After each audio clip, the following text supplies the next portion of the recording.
전임 말씀을 가지고 교회를 사랑하는 마음이라고 하는 제목을 가지고 하나님 말씀을 증거하겠습니다. 예전에 제가 초등학교 다닐 때에 학교에서 수업이 마치고 집으로 가려면 학교 정문 입구에는 많은 상인들이 찾아와서 아이들에게 필요한 것들을 많이 팔았습니다. 저도 어릴 적에 자주 산 것이 있는데요. 그것은 다름이 아니고 어린 병아리입니다. 병아리 몇 마리를 사서 집에 가지고는 케이크 상자를 구입해서 그것을 뒤집어서 병아리를 방에서 키우게 됩니다. 물도 주고 또 병아리가 좋아하는 것들을 구해서 먹을 것도 줍니다. 비록 좁은 공간이지만 병아리들이 움직이는 모습을 보면 재미있기도 하고 또 신기하기도 합니다. 그런데 많은 경우는 병아리들이 얼마 살지 못하고 죽게 되면 참으로 어린 동심이지만 참 많이 슬퍼했던 것이 기억이 납니다. 왜 그렇습니까? 내가 직접 구입한, 내가 산 병아리이고 내가 키운 병아리이기 때문에 더욱더 애착이 갔기 때문입니다. 바울을 보십시오. 바울도 마찬가지입니다. 바울도 데살로니가 가서 복음을 전한 기간은 참 짧았는데 피치 못할 사정으로 그것을 떠났기 때문에 자신이 전한 복음이 과연 어떻게 지금 전개되고 있을까 몹시도 궁금했습니다. 그래서 바울은 그곳에 가고 싶었지만 사단이 바울이 그곳에 가지 못하게 막았기 때문에 그래서 바울은 어떻게 했냐면 디모데를 보내서 교회 사정을 알아보게 한 것입니다. 오늘 저는 본문에서 세 가지로 교훈을 얻고자 합니다. 첫 번째는 충성스러운 동역자가 필요하다는 것입니다. 인생은 만남이라고 정의를 해도 과언이 아닙니다. 누구를 만나냐에 따라서 인생은 절대적으로 중요한 일입니다. 신앙도 마찬가지 아니겠습니까? 어떤 성도를 만나는가 혹은 어떤 목회자를 만나는가 하는 것이 정말로 중요한 일입니다. 이제 말씀 다시 보시게 되면 우리 형제 곧 그리스도의 복음을 전하는 하나님의 일꾼인 디모데를 보내노니 이는 너희를 굳건하게 하고 너희 믿음에 대하여 위로함으로 라고 했습니다. 바울은 디모데를 믿음의 아들이라고 불렀습니다. 본문에서는 그리스도의 복음을 전하는 하나님의 일꾼이라고 했습니다. 바울이 갈 수 없는 데살로니가를 디모데를 보내서 그 교회 사정을 자세하게 알아보게 한 것입니다. 디모데는 어떤 사람입니까? 디모데의 이름의 뜻은 하나님을 경외함이라고 하는 뜻입니다. 특별히 그는 어머니 유니게와 할머니 로이스로부터 어릴 적부터 성경을 잘 배웠습니다. 그래서 그가 가진 믿음은 어떤 믿음이었습니까? 거짓이 없는 믿음을 가졌다고 성경에서 말씀하고 있습니다. 디모데는 바울의 신실한 동역자였고 조력자였습니다. 디모데는 바울의 복음 전파 사역과 목회 활동에 있어서 가장 중요한 역할을 감당했던 사람인 것입니다. 바울이 왜 디모데를 그곳에 보냈겠습니까? 그 이유는 디모데가 충성스러운 일꾼이었기 때문에 그렇습니다. 성령 열매 가운데 충성이 있습니다. 이 충성을 영어로 보게 되면 faithfulness라고 번역을 했는데요. 이 충성의 의미가 뭐냐면 그것은 신뢰할 수 있다는 뜻입니다. 그 사람은 믿을 만하고 그 사람은 신뢰할 만한 사람인 뜻이 바로 충성입니다. 잠언 1장 말씀 보게 되면 많은 사람이 각기 자기의 인자함을 자랑하나니 충성된 자를 누가 만날 수 있으랴라고 했습니다. 무슨 말입니까? 우리가 신뢰할 만한 사람을 만나기가 쉽지 않다는 것입니다. 우리는 하나님 앞에서도 신실해야 합니다. 뿐만이 아닙니다. 우리가 사람 앞에서도 신실해야 됩니다. 어떻게 해요? 우리가 맡은 일에 충성스러운 일꾼이 되어야 한다는 의미인 것입니다. 고린도서 4장 말씀 보게 되면 사람이 마땅히 우리를 그리스도의 일꾼이요 하나님의 비밀을 맡은 자로 여길지니라 라고 했습니다. 여기서 말하는 일꾼은 어떤 일꾼이냐면 노예선의 밑창에서 노 젓는 노예를 지칭하는 단어인데요. 말하자면 하나님의 복음 일꾼은 뭐라고 하냐면은 가장 천한 일도 해낼 수 있는 자가 바로 예수님의 종이라는 것입니다. 그리고 맡은 자들의 구할 것은 뭡니까? 바로 충성이라고 하는 것입니다. 그러니까 하나님이 맡겨준 그 일에 충성하라는 것입니다. 주님이 맡기신 그 일에 충성함으로 말미암아 주인으로부터 칭찬을 받게 되는 것입니다. 반대로 충성하지 않으면 어떻게 됩니까? 책망을 받게 됩니다. 어떤 책망입니까? 우리 성경에 보게 되면 악하고 게으른 종이라는 책망을 받게 되는 것입니다. 디모데를 왜 보냈습니까?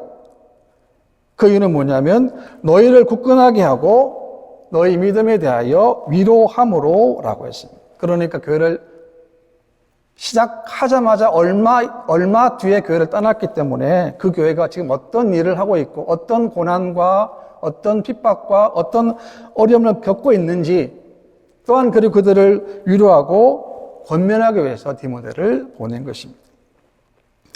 목회자가 꼭 알아야 될 9가지 원리라는 책이 있는데요.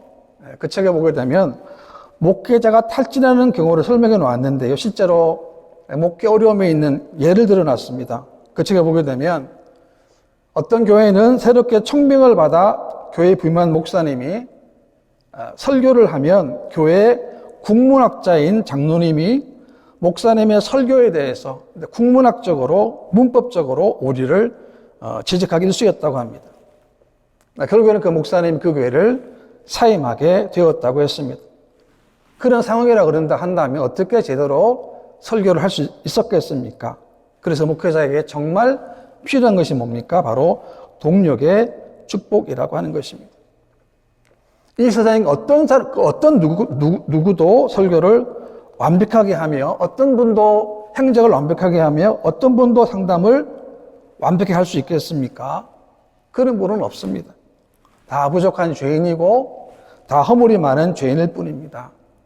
단지 목사라는 직책으로 하나님의 말씀을 전하는 것입니다. 그렇기 때문에 목회자의 부족함을 채워주고 메꾸어주고 협력하는 그런 동력자가 필요한 것입니다.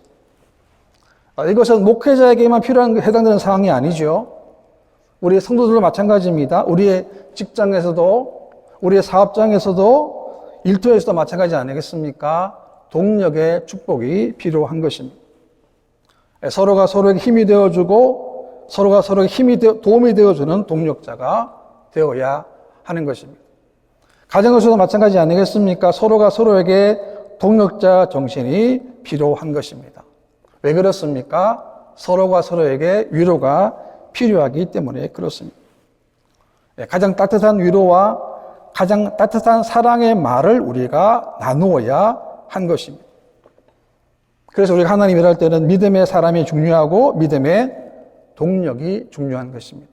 왜냐하면 우리가 함께 하지 못하는 것을 다른 사람이 함께 조화를 이루며 할 수 있기 때문에 그렇습니다. 그 다음에 두 번째는 고난을 이기는 믿음이 진짜 믿음인 것입니다. 그러니까 고난을 이기는 교회가 진짜 강한 교회라는 것입니다. 신앙생활 가운데 고난은 피할 수가 없습니다. 왜냐하면 예수 믿는 그 자체만으로 이미 우리는 고난의 현장으로 들어가는 것이기 때문에 그렇습니다. 예를 들면은 소방관들이 불이 난 건물로 뛰어들어가서 불을 진압하기 위해서 뛰어드는 것과 똑같습니다. 지금 바로 그런 행복 아니겠습니까? 그런 행복 가운데 우리가 세상에 불난 것을 불 끄기 위해서 뛰어들어가는 것입니다. 사절 말씀 보게 되면 우리가 너희와 함께 있을 때에 장차 받을 환난을 너희에게 미리 말하였는데 과연 그렇게 된 것을 너희가 아느니라 라고 했습니다. 그러니까 바울이 이미 그들에게 뭘 얘기했다는 겁니까? 고난에 대해서 얘기했다는 거 아니겠습니까? 무슨 말입니까? 성도들에게 당하는 고난은 어떤 특별한 때만 당하는 것이 아니라 우리가 상시적으로 고난이 임한다는 것을 말씀한 것입니다. 그러니까 고난을 피하는 것이 아니라 그 고난을 믿음으로 통과하면서 믿음이 자라고 또 믿음의 근육이 생기게 되는 것입니다. 사도행 17장 말씀 보게 되면 또 우리가 하나님의 나라에 들어가려면 많은 환난을 겪어야 할 것이라 하고 라고 했습니다. 하나님의 나라에 들어간 조건이 있는데 그게 어떤 조건입니까? 다른 것이 아니고 많은 환난을 겪어야 하나님의 나라에 들어갈 수 있다는 것입니다. 바울이 복음을 전하면서 겪었던 박해와 순모를 한번 보십시오. 고린도서 11장에 보게 되면 돌로 맞았습니다. 태장으로 맞았습니다. 강의 위험도 있었습니다. 강도 위험도 있었습니다. 동족의 위험, 이방인의 위험, 시내의 위험, 광야의 위험, 바다의 위험, 거짓 형제 중에 위험을 당했습니다. 또 수고하며 애쓰고 여러 번 자지 못하고 줄이고 목마르며 여러 번 굶고 춥고 헐벗었노라고 고백을 했습니다. 얼마나 처절한 고백 아닙니까? 그렇게 두드려 맞고 도망다니고 죽을 고생을 하면서도 바울은 어떻게 했습니까? 그 환경을 버텼습니다. 왜 그렇습니까? 예수님의 사랑이 그 마음속에 가득했기 때문에 그렇습니다. 특별히 우리는 고난 중에서 우리의 믿음이 평가를 받게 되는 것입니다. 왜냐하면 고난 중에 겪게 되는 믿음이 진짜 믿음이기 때문에 그렇습니다. 고난을 통해서 가짜 믿음을 가려낸다는 것입니다. 왜냐하면 가짜는 고난을 당하게 되면 사라지기 때문에 그렇습니다. 고난을 당할 때, 고난을 겪을 때 몸부림이 진짜 몸부림인 것입니다. 그래서 고난을 당하기 때문에 그 고난 때문에 우리가 하나님께 더 엎드리게 되는 것이고 더 절실한 것이고 더 간절해지는 것입니다. 고난을 겪었기 때문에, 고난을 당해봤기 때문에 다른 사람의 고난도 이해하고 그를 위하여 중보기도를 할 수 있는 것입니다. 그래서 우리의 믿음의 저울은 어디서 달아야 되겠습니까? 다른 것이 아닙니다. 고난의 현장에서 우리의 믿음을 달아야 정확한 믿음을 우리가 확인할 수 있다는 것입니다. 시편 31편의 말씀 보게 되면 주를 두려워하는 자를 위하여 쌓아두신 은혜고 주께 피하는 자를 위하여 인생 앞에 베푸신 은혜가 어찌 그리 큰지요? 라고 했습니다. 이 무슨 말입니까? 하나님은 하나님께 피하는 자를 위해서 어떻게 하십니까? 하나님은 그 은혜를 쌓아두었다는 거예요. 우리가 어디 연말에 어디 기부하는 곳 가보면 이렇게 쌀포도를 쌓아놓은 것처럼 하나님은 하나님을 찾는 자들에게 은혜를 쌓아두었다는 게 누구한테요? 하나님께 피하는 자. 언제 피합니까? 고난받을 때. 그러니까 고난받을 때 하나님께 피하게 되면 하나님은 그 고난을 통해서 우리들에게 쌓아놓으신 은혜를 주신다고 말씀하신 것입니다. 에드워드 저드슨 박사가 미국 뉴욕시의 저드슨 기념교회 복원식에서 자신의 아버지였던 저드슨의 생애를 소개하며 이런 말을 했는데요. 참 귀한 말을 했습니다. 고난과 성공은 언제나 함께 다닙니다. 만일 여러분 중에 고난 없이 성공한 분이 있다면 그것은 그분 이전에 어떤 사람이 고난을 당했기 때문에 성공할 수 있었던 것입니다. 또 성공하지 못한 채 고난만 받더라도 낙심하지 마십시오.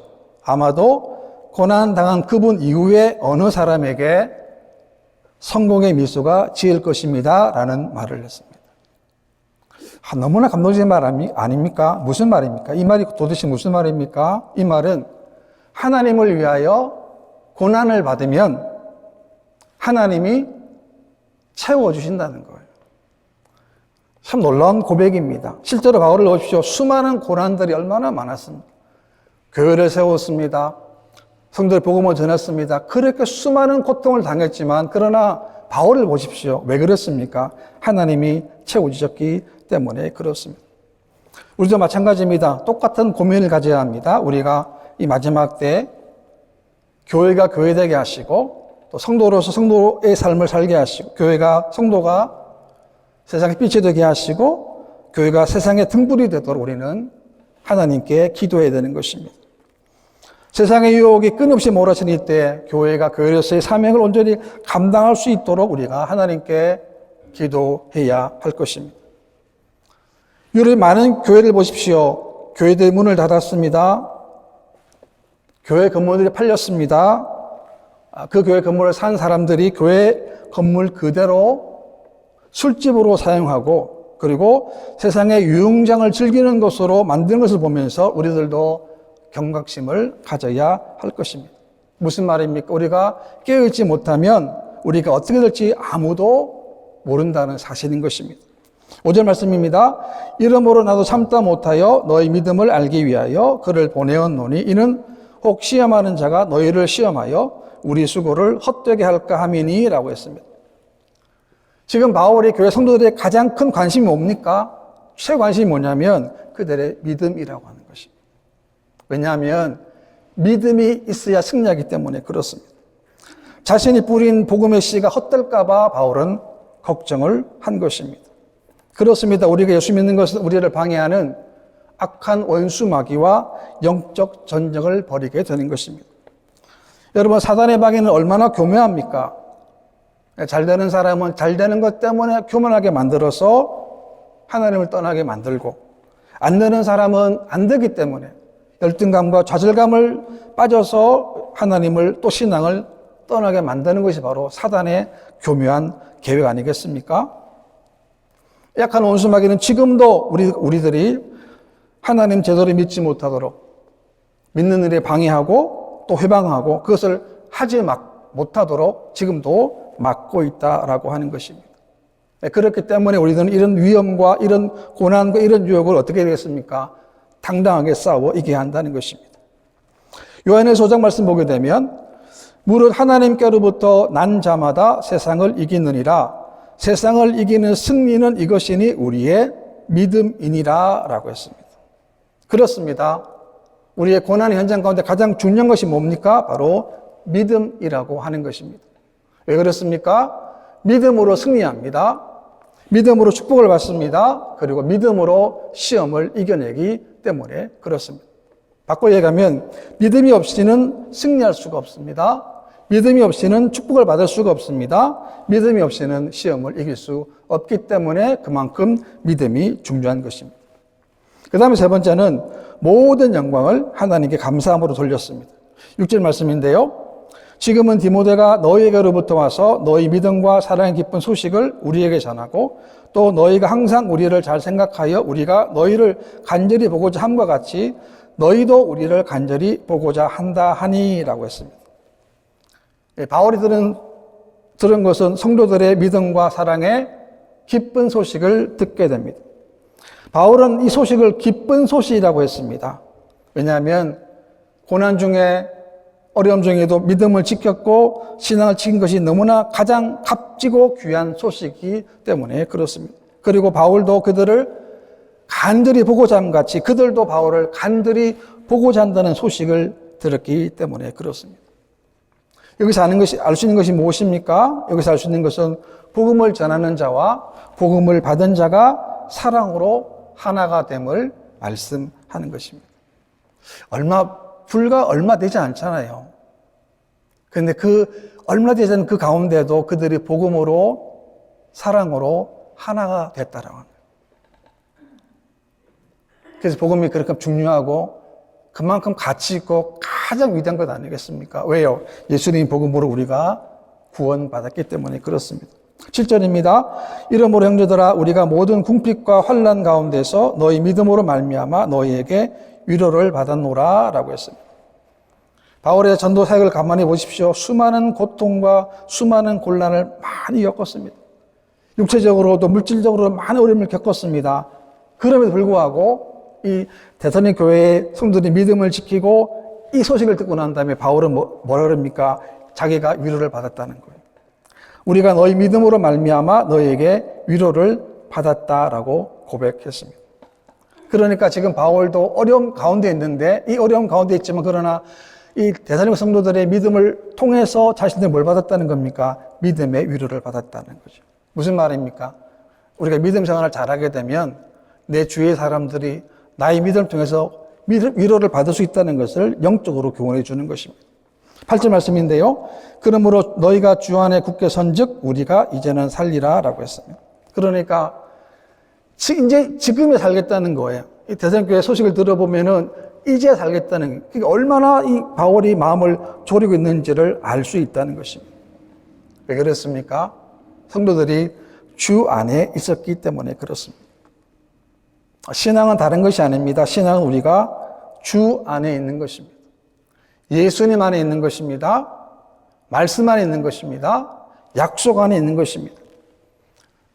주님 안에 있기 때문에 주님으로부터 받을 수 있는 놀라운 은혜와 축복과 사랑의 양물을 우리가 받게 된다는 것입니다. 그래서 세상의 어떤 풍랑 속에서도 흔들리지 않게 되는 것입니다. 그렇다면 왜 흔들립니까? 이유는 한 가지입니다. 주 안에 있지 않기 때문에 그렇습니다. 내 마음 중심이 주님이 아니기 때문에 그렇습니다. 주님이 아니기 때문에 흔들리고 또 흔들리게 되는 것입니다. 폭풍 한가운데 있어도 비바람이 몰려와도 예수님을 바라볼 수만 있다면, 그리고 주님이 함께 하시는 사실을 신뢰할 수 있다면 견뎌낼 수 있는 것입니다. 오히려 더 간절한 마음으로 주님을 바라볼 수 있는 것입니다. 그럼 우리 남은 생애 동안 우리도 마찬가지 아니겠습니까? 우리도 믿음으로 든든하게 서 있어야 하는 것입니다. 무슨 말입니까? 믿음의 뿌리가 그만큼 중요하다는 것입니다. 9절입니다. 우리가 우리 하나님 앞에서 너희로 말미암아 모든 기쁨으로 기뻐하니 너희를 위하여 능히 어떠한 감사로 하나님께 보답할까라고 했습니다. 그러니까 바울은 이 교회의 신앙을 어떻게 마지막 마무리 짓고 있습니까? 하나님께 보답할 거라고 마무리 짓고 있습니다. 얼마나 감격스러운 일이 아닙니까? 짧은 시간 동안에 복음을 심었는데 하나님 그 짧은 시간 가운데서도 역사하셨다는 사실이, 하나님이 그 교회에 열매를 허락해 주셨다는 사실입니다. 바울은 성도들로부터 받은 기쁨의 소식을 어떻게 합니까? 하나님께 감사로 올려드립니다. 우리들에게도 마찬가지 아니겠습니까? 세상의 기쁜 소식을 듣게 될 수 있습니다. 그때 해야 할 일이 가장 먼저가 뭡니까? 그것을 이루게 하신 하나님께 감사하는 것입니다. 자칫 잘못하게 되면 하나님의 은혜와 인도하심을 잊어버리고 자신이 잘나서 아니면 자신이 똑똑해지게 되었다고 자만할 수도 있기 때문에 그렇습니다. 우리가 하는 모든 일의 근원은 하나님이십니다. 그렇기 때문에 우리는 어떤 기쁨의 소식을 들어도 가장 먼저는 하나님께 감사와 영광을 올려드려야 하는 것입니다. 왜 그렇습니까?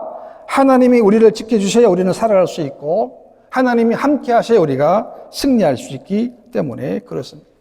10절입니다. 주야로 심히 간구함은 너희 얼굴을 보고 너희 믿음이 부족한 것을 보충하게 하려 함이라 라고 했습니다. 바울은 교회를 세워놨는데요. 어떻게 했습니까? 주야로, 그리고 심히 간구했다는 것입니다. 얼마나 간구했습니까?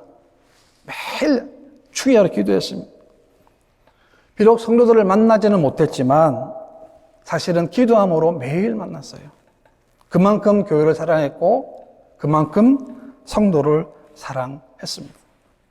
기도의 내용이 무엇입니까? 그들의 믿음이 부족한 것을 온전하게 하기 위한 것이었습니다. 그리고 그들의 얼굴을 보기 위한 것이었어요.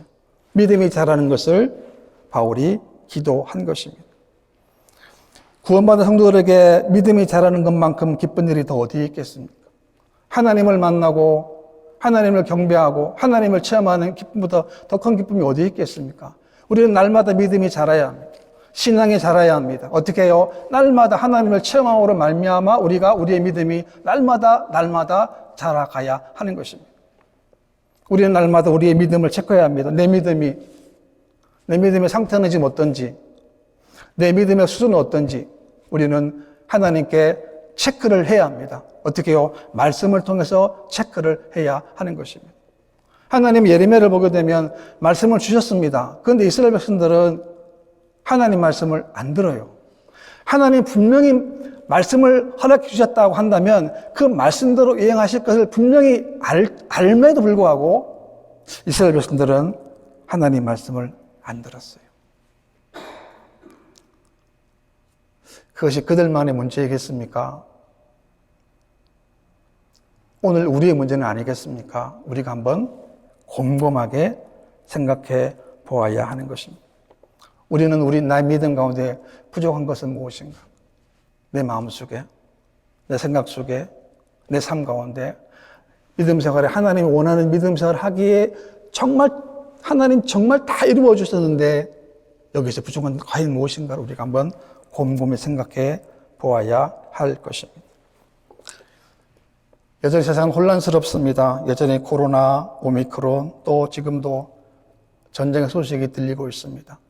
우리 해야 할 길은 무엇이겠습니까? 우리가 이런 일들을 겪을 때마다 우리는 하나님께 기도해야 합니다. 하나님, 지금의 이 모든 혼란들이 하나님의 은혜로 잠잠해질 수 있도록 기도하시기 바랍니다. 하나님은 반드시 우리의 기도를 듣고 응답하시고 역사하실 것입니다. 이런 믿음으로 승리하는 저와 여러분 되시기를 주님의 이름으로 축원합니다.